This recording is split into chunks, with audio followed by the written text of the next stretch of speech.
Moselology, where forensics, psychology, and spirituality meet. Now, here's your host, Moselle Martin.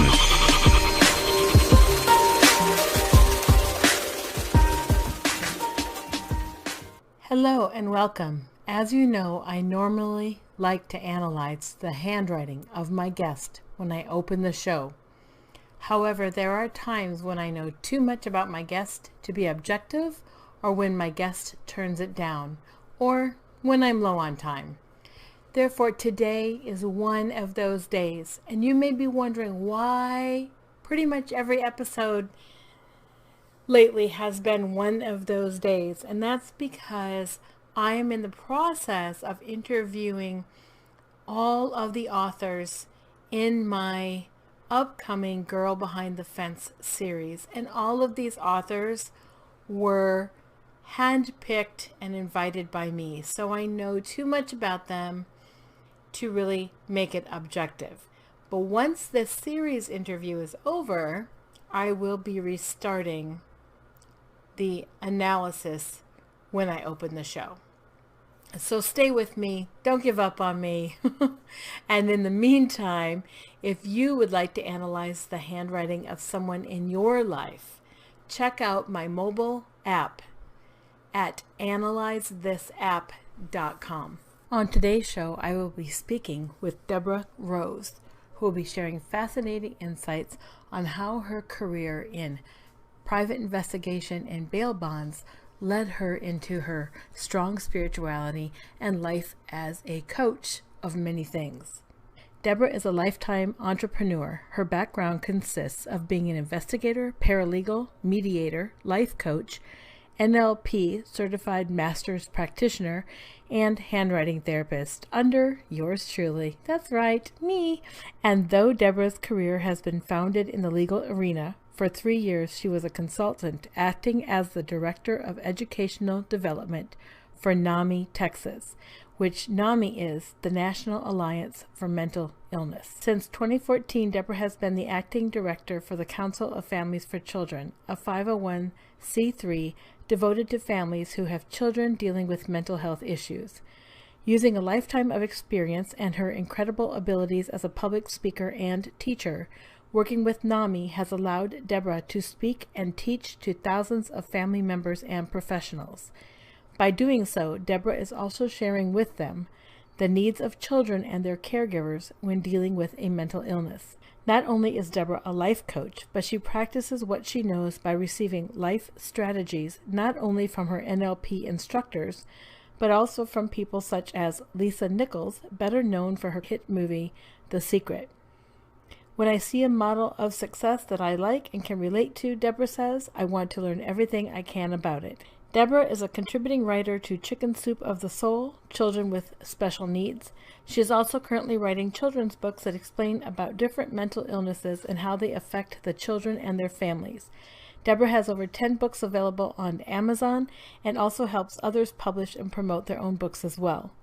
Besides her professional interests, Deborah is active in her community by serving as a child advocate and also providing pro bono services monthly to women in need.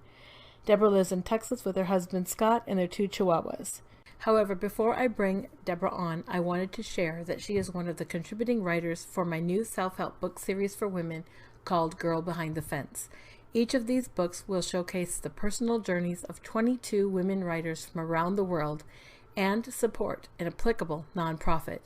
I will be bringing all of the authors onto this podcast, so stay tuned to girlbehindthefence.com for the upcoming series releases. Now let's welcome Deborah. Hey Deborah, I'm so happy to have you with me. I'm so glad to be here. It's been crazy getting here, but you know, I love a good ride. I love that. I have known you. God, how long have we known each other now? Don't tell people. I like them to think I'm young. But it's been we're coming up on probably almost 2 decades, I would think. Pretty close, because my daughter was not even quite a teenager when we first connected, and then, so yeah. Yeah, we're right around there. And even knowing that much about you, I don't know who you were before you were you that everybody knows. Well, you know what's really funny is that I was me when I was a young girl. I mean, who I am now, I was when I was 4 and 5 years old. And then life happens to us, and we start adjusting and adapting to our environment and to the things that we're dealt, and the griefs and the hardships. And I basically have just kind of, in my opinion, gone full circle. And now I'm back to who I was when I was 4. And the only difference is I have some, common sense and wisdom I didn't have at that age.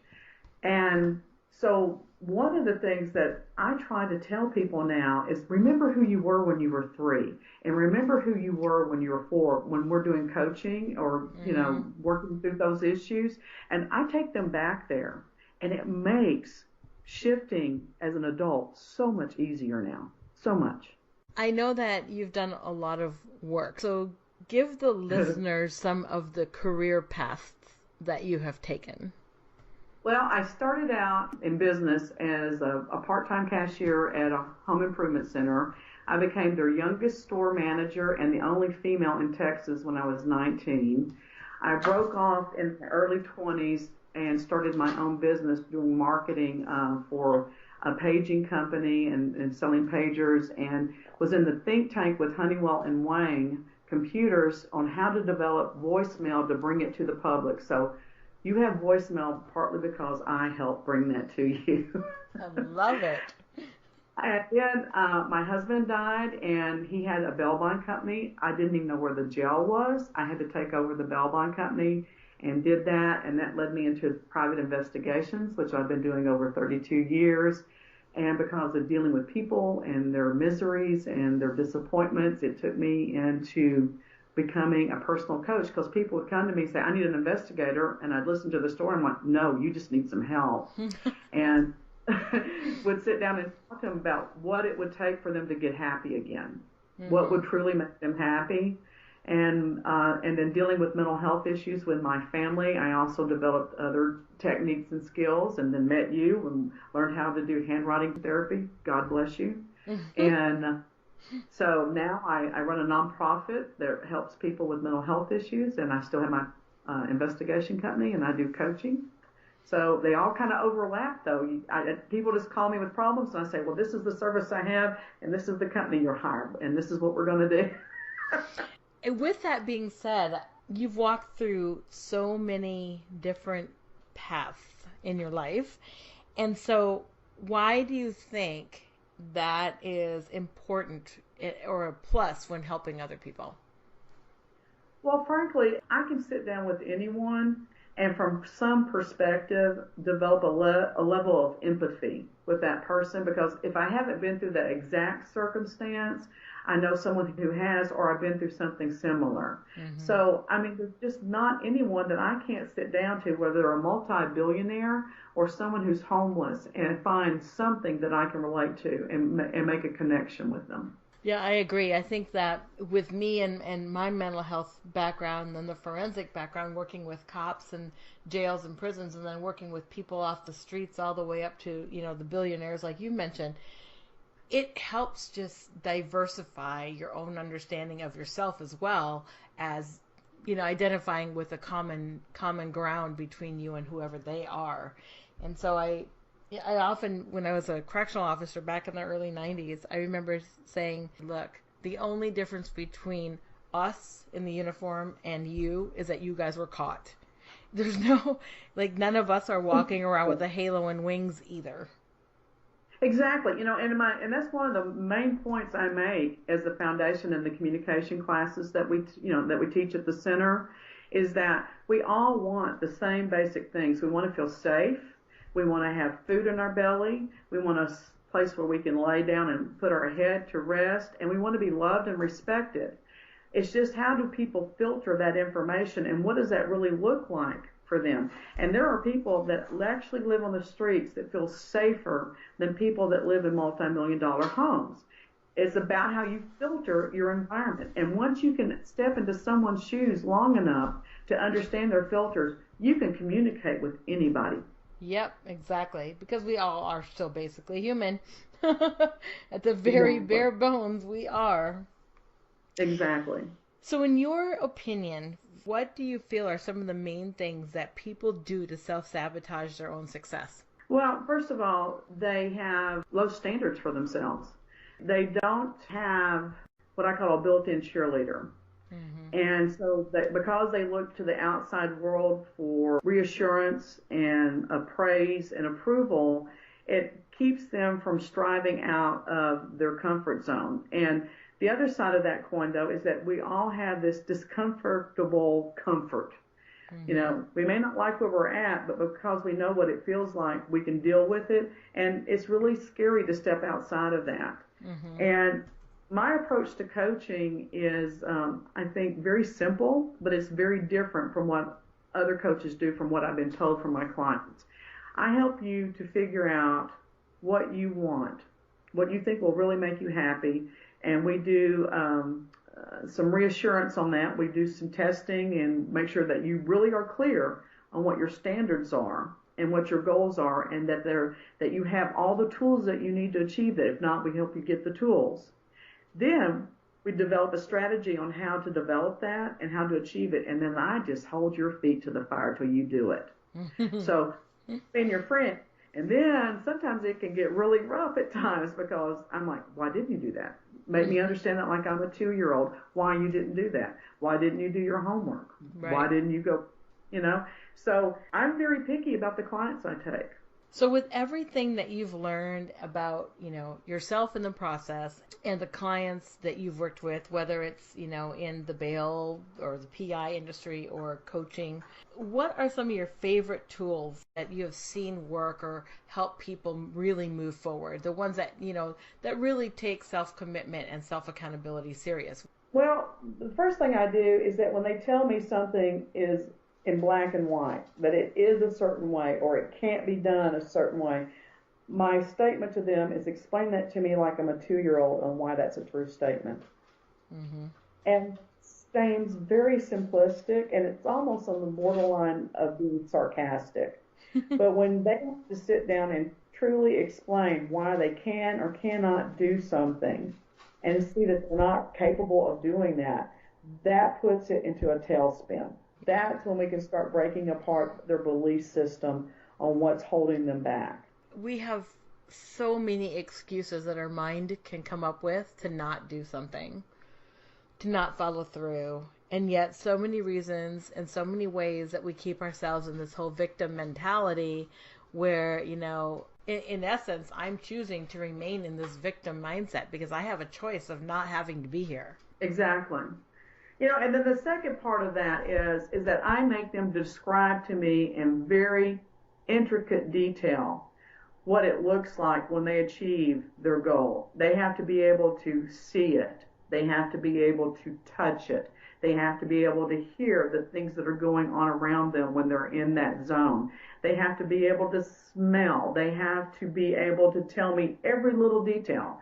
And if they can't, then it's not real for them yet. And we have to go and make that real. And we work on that until it is real. And that's just a very basic NLP strategy, neuro-linguistic programming. And I use NLP strategies for everything. I think it is probably the most brilliant tool out there. And I encourage everyone to take NLP classes. And most of my clients are NLP masters, but they forget how to apply those tools to their life. So my job is to remind them. I love NLP as well. And, you know, obviously with the handwriting, it matches very well with that. So. Oh, it's perfect. It's absolutely perfect. They get no pun intended, they go hand in hand. Yes. So what does the future of Deborah look like personally and professionally? Well, you know, it's really changed a lot in the past 4 years. 4 years ago, this month, as a matter of fact, I died for 21 minutes. It was a lot like how people describe their near-death experiences where they saw, you know, people from their past that had passed on and light and things of that nature. And that happened for me as well. But what was profound for me was not that actual experience. I mean, it was impactful. Don't get me wrong. It was pure comfort and joy when I was in that place. I saw people that I loved dearly that are no longer on this earth. And there were circumstances that brought me back to this world because I felt like I needed to be here. And I was reminded that there was things that I needed to do here. So I had a choice, and I made the choice to come back. But since that experience, my life has just, I don't know, it's like looking down the road, and if you're like driving, you try to stay focused on the road, but if you let your eyes kind of blur, you have that peripheral vision all over you. My peripheral vision is just expanding. And I mean that from a spiritual standpoint. And I was spiritually gifted as a child, and it was frightening and it was confusing, and I didn't really want the responsibility. So I kind of walked away from those things as I got older because I didn't really want them, and I didn't really understand them. Now I can't even deny those gifts, and they just keep getting bigger and stronger and more profound. And I feel like I walk with a relationship that is not like God is included in my life. It's like God is my partner in life, which is totally different. Yeah, absolutely. And I'm not trying to be preachy about it. This is just my experience. The comfort I get from that and the pleasure I get from that. And it doesn't mean I don't have bad days. And it doesn't mean that I don't have moments where I despair and wonder what's going on and if I'm doing the right thing. But I really feel like now I sit down and I have a conversation and I get answers.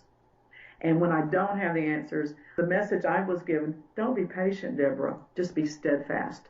And that puts a whole different meaning on your life when you take that perspective. Mm-hmm. Yeah. I'm very honored that you accepted my invitation to throw an essay into the Girl Behind the Fence book.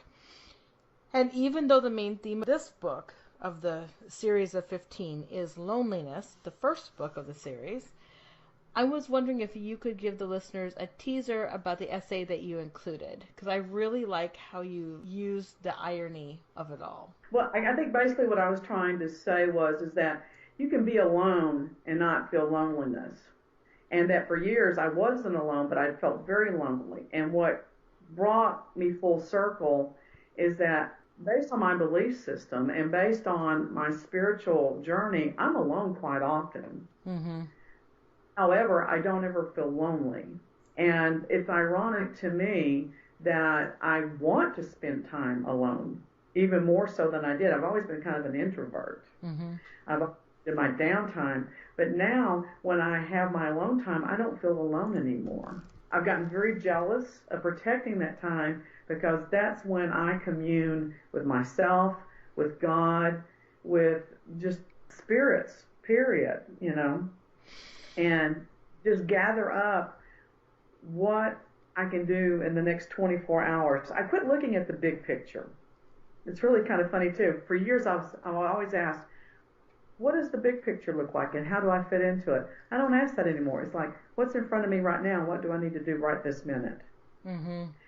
And I can take some patience with that, and I can take some peace of mind with that and say, you know what? I just took a nap for 2 hours and didn't accomplish anything, but I'm okay. I'm really okay with that. That was a great nap. 5 years ago, I couldn't have done that. 5 years ago, I would have felt bad. I would have felt like I had missed an opportunity. And now I realize that everything is an opportunity. There are times that I realize that I'm alone by choice, and sometimes I realize I'm alone because it's hard to find people that are on the same path as you are. Right. But I'm still not lonely. I love your vet story, though. I do. I will tell you this, that story was really hard for me. Sometimes knowing a lot of information doesn't make you feel better. Yeah. But at the same time, I realized later that I was able to offer him some consolation and some hope and some happiness just because I was there for him and I smiled. All I did was smile. I just smiled. So that's one of my new things. I've always smiled a lot. I've always tried to smile at people, but now I can't wait to smile at people and to see if they receive something from that. Mm-hmm. Does that make sense? Yeah, absolutely. If they can receive something, then it just gives me some peace of mind. Right. Oh yeah, absolutely. And that was just really touching when I read it. I was like, this is perfect. Well, I don't know that I could ever truly write and convey what that meant to me. I spent a lot of time. Thank God I was in Arkansas, because Arkansas is like my go-to place to rejuvenate on all levels. And thank God that happened to me in Arkansas, because I spent 2 days pondering that and just going through that and just embracing it and making it a part of who I was, because it was very confusing for me at first. I was sad, I was happy, I was confused, I anguished a little bit. I had every emotion you can imagine, because I didn't really know how to process that whole scenario and the part I played. And then I realized I didn't play a part, I was a part. Does that make sense? Yeah, absolutely. I'm telling you, I feel Ford. I really do feel like I can remember what I felt like at Ford. I can remember looking at the clouds, and I can remember laying in the yard at night looking at the stars going, gee, I wonder if they're going to come get me and take me home. You know? Yeah. And that's how I feel now. But I do feel like I have more peace of mind and more wisdom to go with it, which is why I have the peace of mind. I can't believe I lived as many years as I did and didn't feel like myself. Yes, I know. Yeah. That's, I think, what I wrote about in my piece in the book was just, a lot of masks and a lot of, wasn't even aware of the masks. It was just survival.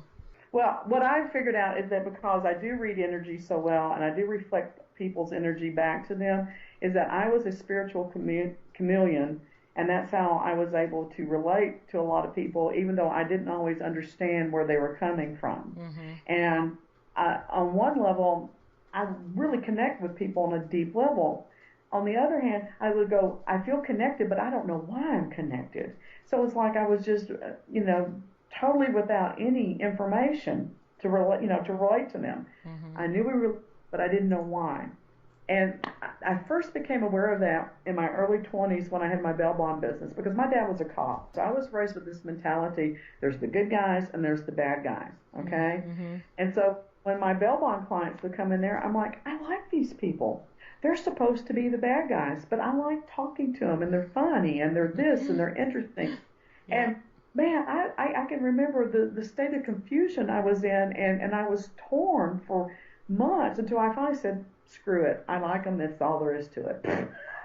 So the biggest lesson I got from that is that I had a very low bond forfeiture rate, which means that people would skip their bond and not go to court.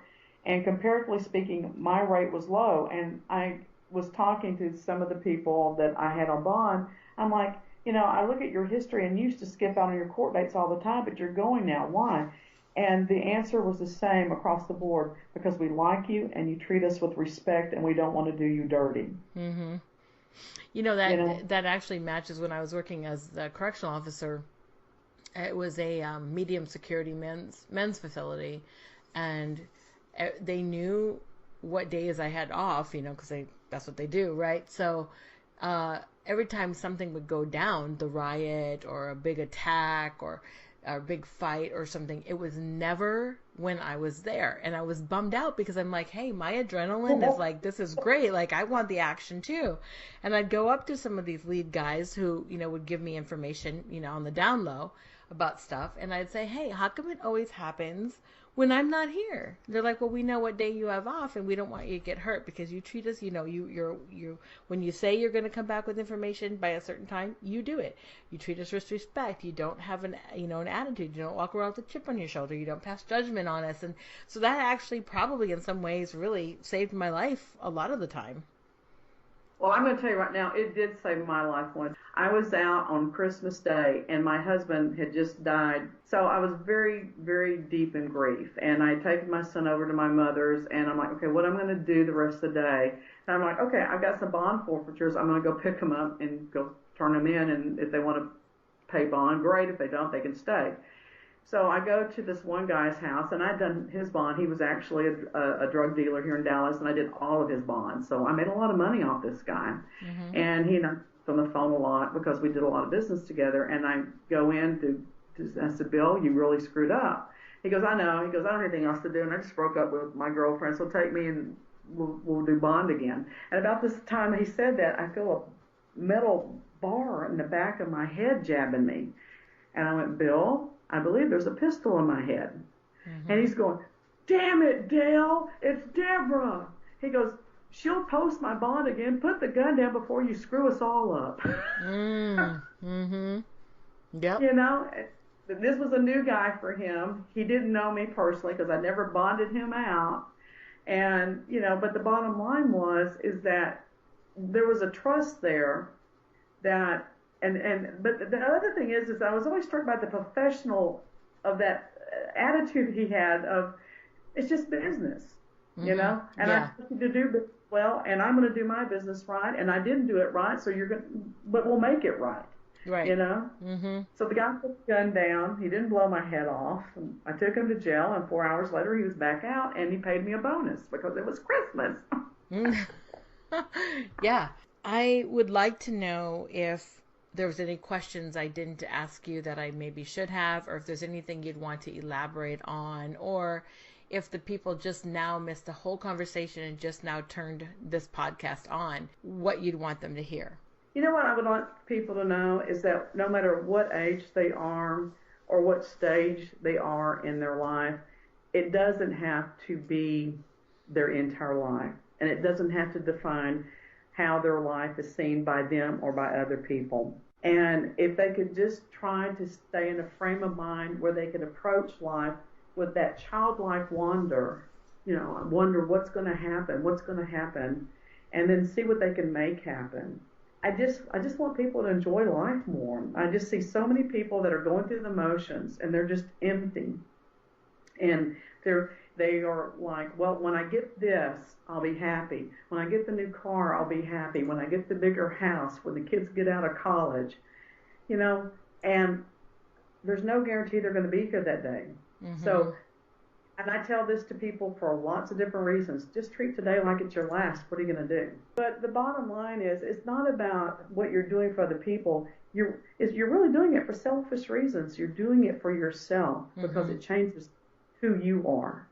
Absolutely. I couldn't agree more. You know, it's just like, you know, in the airplane, and we just had that horrible airplane thing that happened. You put that mask on your face first, and then you help others. Do things to make yourself feel better and to be healthier spiritually, physically, and emotionally. We talk about holistic things. We are holistic beings, and you've got to take care of all those aspects of your life: spiritual, emotional, mental, physical, and you've got to integrate all that. And when you do, everything flows so much easier. I talk about you all the time. I can't tell people anything about my life without telling them how you changed mine. So I was thrilled to be asked to be a part of your projects. I always moved to be a part of your projects. And I kind of follow you blindly because I know that God put you in my life for a reason. So well, ditto. So I love what you're doing too. And I have a feeling that in our future, there will be some other stuff that we'll be doing together. So, well, I can't imagine it not. How is the best way for listeners to reach out to you? Basically, on my website, DeborahColleenRose.com. And Deborah is Deborah.